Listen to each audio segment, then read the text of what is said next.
So Bruno Fernandes is reported to be on the run. Mukomana ari kunzi akavhara vanhu vakawandisa. Mukomana wamuri kuona uyu ane black uyu hanzi ndiye akasvika akasimudzwa akanzi bosi wako zvavasiri kubatika iwewe takufanira newe kumapurisa kuti vafanobata iwewe because bosi wako vari ngoti vari kubhindura vari kupi vasiri kubatika ende havasi kuda kudzora mari dzedu. Vamwe hanzi ndeve masofa vamwe ndeve chii I don't know. Zvinhu zvachanzi zvakawandisa. Bruno zvaavhara vanhu zvaasiri kugadzira ende hanzi mari haanete kutora ari kungotora mukomana.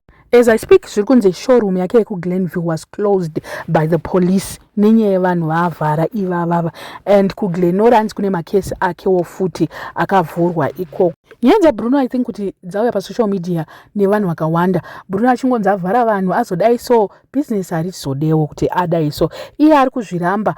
Nezuro akatoisa post but nhasi aidelita paakanzi ari kutsvagwa ari kuita sei. Bruno posted masofa ake akatanga kuposta zvinhu zvake ndaona post yacho haisisipo zvayo but he actually commented munhu amubvunza kuti ko iwewe uri panapa uri kunzi kutsvaga zvikanzi munhu anotsvagwa anenge aine social media anenge ari pasocial media here ndikutsvagwa nani hapana munhu ari kunditsvaga ndiBruno but later on akabva adelita iyo post yacho. So panapa ndine chat yemunhu anga achichata ane chikwereto chake asina kugadzirirwa zvinhu kwaBruno ikoko. Chati iri ndere Makusen Anasi. Hanzi morning how are you?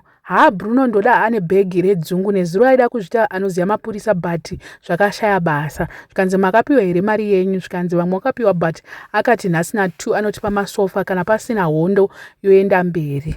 Zvikanzi totenda mapiwa anojaira nezuro aiva onyebera vanhu kuti hanzi inyaya dzekare. Imagine nemaunganiro akaita vanhu zuro paGlenora Police. Zvikanzi anonyeba nyaya iya ndezvanezuro aida kutenga polisi manje zvakashaya basa takafano hanzi takafonawo kwedu.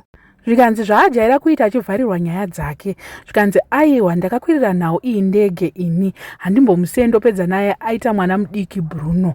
Muri kuona manje messages ari panapa but then zviri kunzi messages aya ndeye kudhara. Zvinhu zvacho zvese hanzi mubikirwa like kuti vanhu vada kuda kuita nyaya yacho kuti ite kunge hanhasi iyo iri nyaya yekudhara ndo nyaya dzacho dziri kubuda panapa. So at this moment I'm not so sure kuti Bruno vanhu vachavapa mari here because hanzi he had up to 2 today kuti akwanise kudzorera vanhu mari otherwise vari kumupinza mukati havasi kutamba.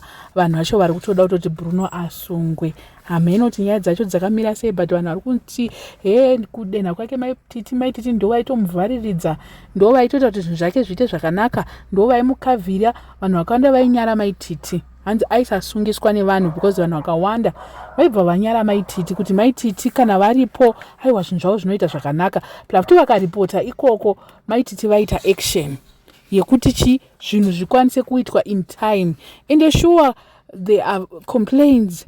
Ameno kana ari recent zvacho zviri kunzi asi recent munhu Bruno anenge amuti hanzi ndiri kumudzorera mari oshaya $200 but kuna mai vake achavapa mari yakawanda. Saka ipapo pano to confuse kuti maiti taivapa mari ma1000 machi but when it comes to delivering basa aisa delivera. Haminoti zvinombofamba sei zvakadaro and ipapo munhu kana achita business I don't cover for a person kana Bruno nyangwe kunzi chii kana kuti chii kana asiri kana aringovhara vanhu ngaende kujeri zvekuzonzi Bruno anoita zvinhu zvakanaka anoita yes ane zvakanaka service yake tinoiona kuti service zvinhu zvake zvaanoita zvakanaka but yekuzovhara vanhu manje iyi ndo mawani apa workshop iri kunzi yatovharwa hakusisina. Iye hanzi ari busy pleading with vanhu vakavhura madhokets nezuro kuti vadrope macharges but vanhu vachanzi vari kuramba. Vanhu vacho vakawandisa ndo problem yekuti vanhu vawandisa vaenda kupolice station. If you remember last time ndakambotaura ndikati nyaya dzaBruno dzakatozoendeswa which court was it? Ndichitoti why is it kuti vaendesa was it high court? Handiziva kuti zvaendeswa kukoti ipi.